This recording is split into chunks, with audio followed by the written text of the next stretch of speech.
Welcome to S9 TV. ముందుగా headlines చూద్దాం.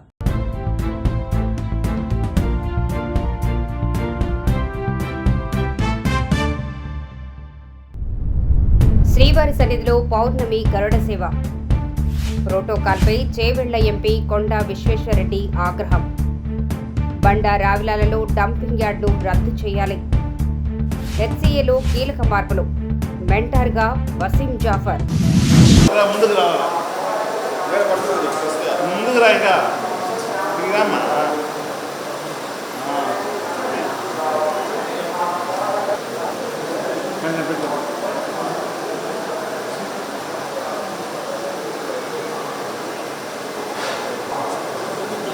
कथा ना बेटी मार्ग लिया ब्रेक ओडन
మీద దాడి, గొంతు లేపినప్పుడు మా మీద దాడి.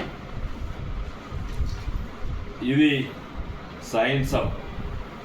మేము ఏదో భక్తులు ఏదో పూజ చేస్తారు, బొట్లు పెట్టుకుంటారు కాదు. మీరు కట్టెలు పట్టుకుంటే మేము కూడా కట్టెలు పట్టుకుంటాం. ఏంది సర్పంచ్ మీద దాడి? ఏంది? ఎవడు వీడు? వీడు కాంగ్రెస్ వాడా? వీడు రౌడీ షీటర్.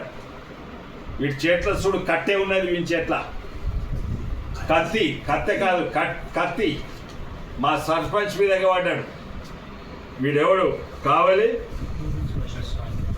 కావలి కాశీరామంట. నీ సర్పంచ్ ఓడిపోయిండు. ఇంకోడెవడు? కావలి ప్రకాష్ అంట. మా సర్పంచ్ బీల్లర్ రాజు మీద దాడి, చాకులు తీసుకొని.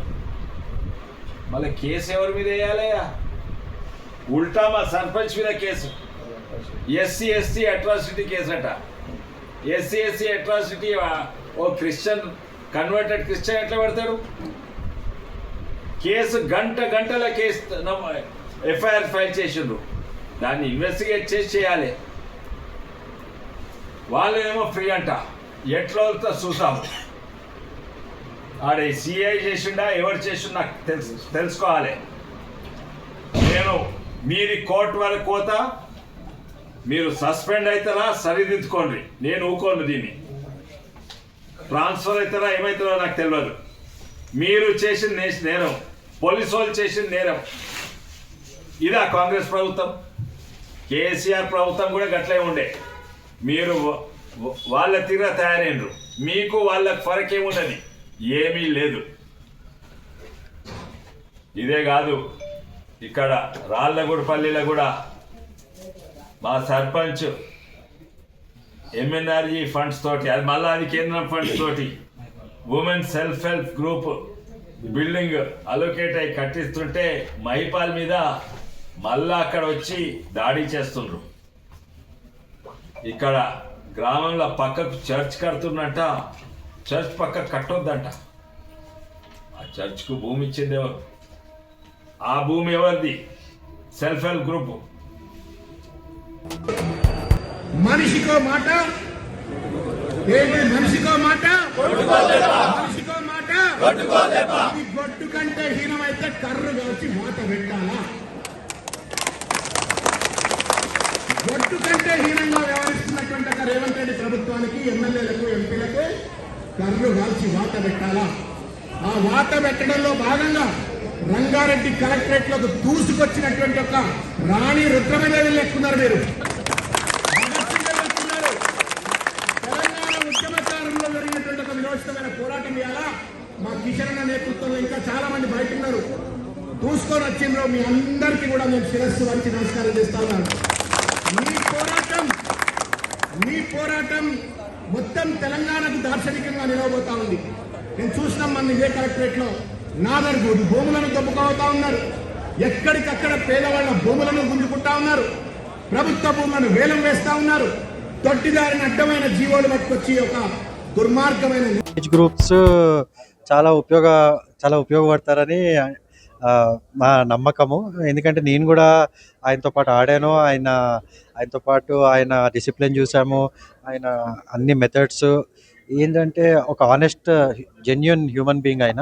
సో ఆ కల్చరు, ఆ డిసిప్లిన్, ఏదైతే ఆ విన్నింగ్ మెంటాలిటీ ఉంటుందో అది మొత్తము మన పిల్లలకి కూడా చాలా ఉపయోగపడుతుందని నేను భావిస్తున్నాను. 2 years కాంట్రాక్ట్. పాలిటిక్స్లో ఇది క్రికెట్లో పాలిటిక్స్ తీసుకురావడం పొలిటీషియన్స్ కూడా ఎంత వేలంటే అంతవరకు మనము తీసుకొస్తే పాడవుతుంది, ఆట పాడవుతుంది. వాళ్ళు ఏదో చెప్తారు, ఏదో చేయగలుగుతారు. G20 గవర్నమెంట్ ఇంత బాగా జరిగింది చూస్తూ ఉన్నాం కదా. దీన్ని కూడా అడ్డుకోవడానికి చాలా ప్రయత్నం చేశారు. ఎవరైతే స్పాన్సర్స్ వాళ్ళు వీళ్ళు ఉన్నారో వాళ్ళందరికీ నోటీసులు పంపి మీరు టీం కొనడానికి వీల్లేదు, మీ మీద కఠినమైన చర్యలు, లీగల్ కాంప్లికేషన్స్ వస్తాయి, మీకు లీగల్ వస్తాయి అని నోటీసులు పంపారు. ఎవరో 100 రూపాయలకు 50 రూపాయలకు చెట్టు కింద ఫ్రీడర్ ఉన్నారు. వాళ్ళ లెటర్ ప్యాడ్ల మీద వాళ్ళ కూడా అంతా మాకేంటండి 10 కోట్లు 5 కోట్లు ఇన్వెస్ట్ చేసి మళ్ళీ లిటిగేషన్ ఎందుకు అని ఆ విధంగా కూడా కోట్ల రూపాయలు లాస్ అయింది హైదరాబాద్ క్రికెట్ అసోసియేషన్. అయినా కూడా మేము సాధనంతో ముందుకెళ్తున్నాం. తప్పకుండా సరి అయిన సమయంలో ఆల్రెడీ కంప్లైంట్ ఫైల్ అయింది.